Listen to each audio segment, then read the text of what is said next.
It's extremely depressing, and especially because it affects children, destroys their lives, and everyone thought that polio had been eradicated. And suddenly we find that this virus is spreading. And the province which my party is in power, that's where the problem is the most. So I decided to lead this campaign because we have these next 3 months where we can actually hit the virus. And unless we do something drastic, there are long-term consequences of this virus going into other places. What will your campaign that other health workers aren't doing already?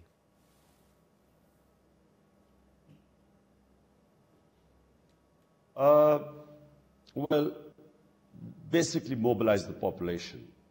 My whole idea of leading the campaign is that I publicize, raise awareness, ask the people that this is about the future of their children, and they should join in, and at the same time appeal to the militants. I made an appeal yesterday to the militants that, you know, this is just because a spy was used as an aid worker doesn't mean that they should destroy the future of our children. So I also appeal to the militants that this is really is against Islam, is against Pakistan, against humanity, against children. So I'm trying to sort of mobilize the people as well as appeal to the militants that, you know, not to hurt the health workers.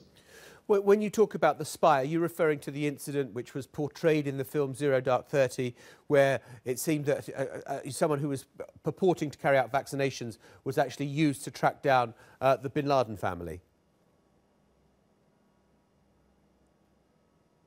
Absolutely. That from then onwards, this campaign has really spread. The militants have started this campaign that the health workers are basically, or the health workers are infested by CIA. And since they are fighting the CIA, because the drone attacks are through CIA, so they have basically started targeting health workers, and especially polio. There's also suspicion, and that's because of this war on terror. This has raised level of fanaticism unprecedented in this country. So you have fanatics, you know, killing health workers. And for my announcement yesterday of leading this campaign, I've been threatened. So I'm sad to say that it's really this war on terror. If it was to curtail extremism, it's done the opposite. There's more radicalization and fanaticism than ever before. Well, you say that, but you're the one who wants dialogue, you want them to be able to open offices, and yet you say, for simply saying that there should be vaccinations for children against polio, they've threatened your life. How can you have meaningful dialogue with people like that?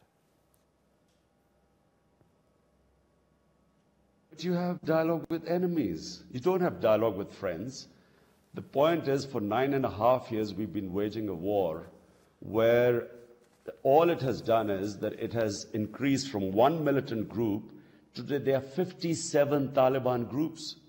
There is more radicalization in the society. The life is far less safe today than it was 9 years ago. The economy is going down.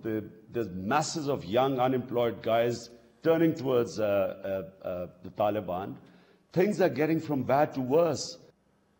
And so the entire elected political leadership in this country decided to hold dialogue with the Taliban. It's not just me. It's the entire elected leadership that wanted dialogue, and sadly that dialogue was droned.